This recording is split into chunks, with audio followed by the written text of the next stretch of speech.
This happened in a place where nothing is supposed to happen. A well-lit parking garage, security cameras on every level, a quiet American city preparing for a snowstorm. The kind of night where people rush home, lock their doors, and feel safe inside.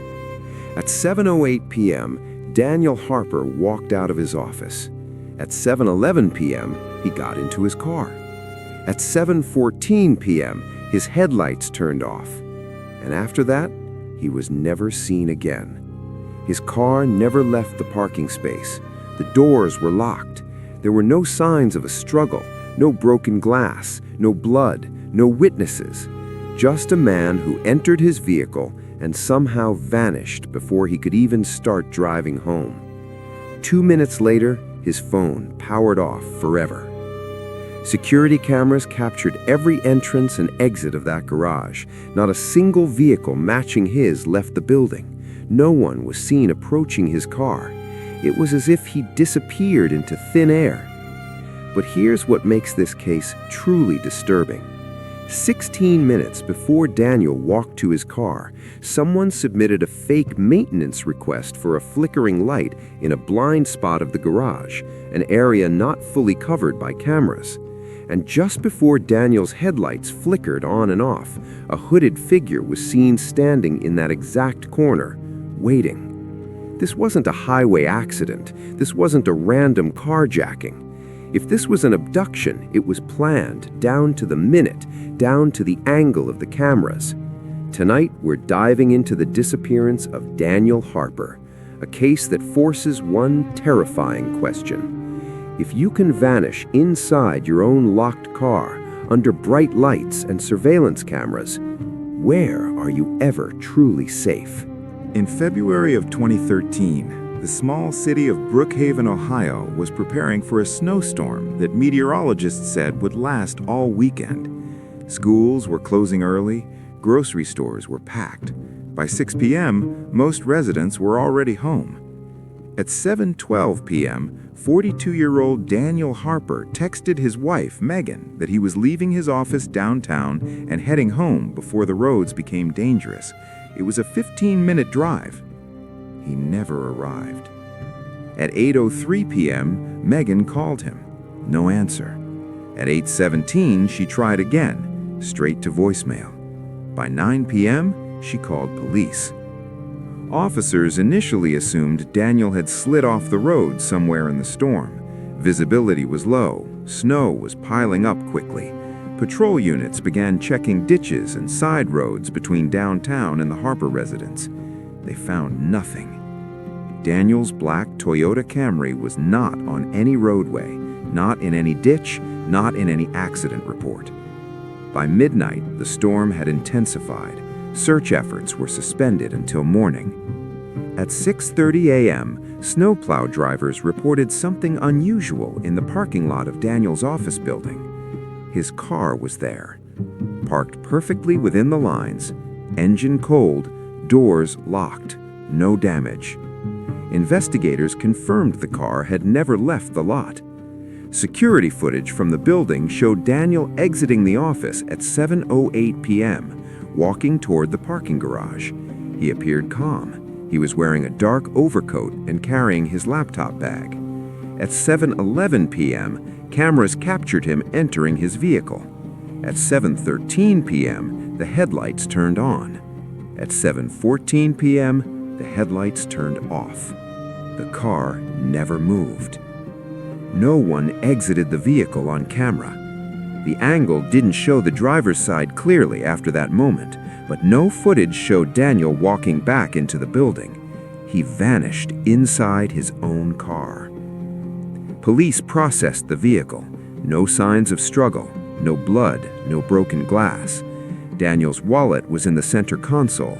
His phone was missing. Phone records showed his device powered off at 7:16 p.m., 2 minutes after the headlights shut off.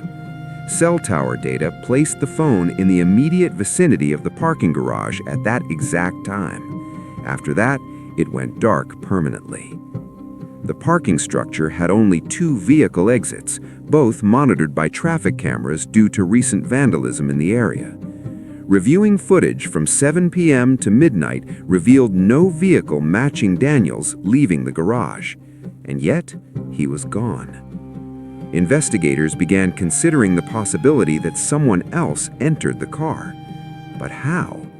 There were no additional figures visible on camera approaching the vehicle. No one hiding in the back seat. Forensic testing found no foreign DNA, unless someone had been waiting inside the car before Daniel entered. But that would require access. The building required a security badge after 6 p.m. Daniel had one. A cleaning crew of 3 had access. All were interviewed. All had alibis verified by time-stamped entry logs and GPS data from company vehicles. Then, detectives discovered something subtle. At 6:59 p.m., 16 minutes before Daniel left his office, a maintenance request was logged for level 2 of the parking garage, the level where Daniel parked. The request stated, "Light flickering near southeast corner." The maintenance supervisor on duty denied submitting it. The system showed it was entered from a terminal inside the building. There was no camera covering that exact corner of the garage. Investigators checked footage again. At 7:58 p.m., a dark figure briefly appeared near the southeast corner, face obscured by a hood. The person stood still for nearly 3 minutes, then moved out of frame.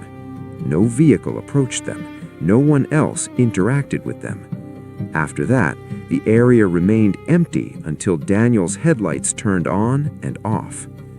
Detectives theorized that the unknown individual could have approached Daniel's vehicle during the brief window when the cameras didn't have full visibility, possibly entering the back seat. But why was there no sign of forced entry? Daniel was cautious. He locked his doors immediately after getting in, unless he didn't get the chance. In 2015, 2 years later, a break in the case emerged from an unexpected source.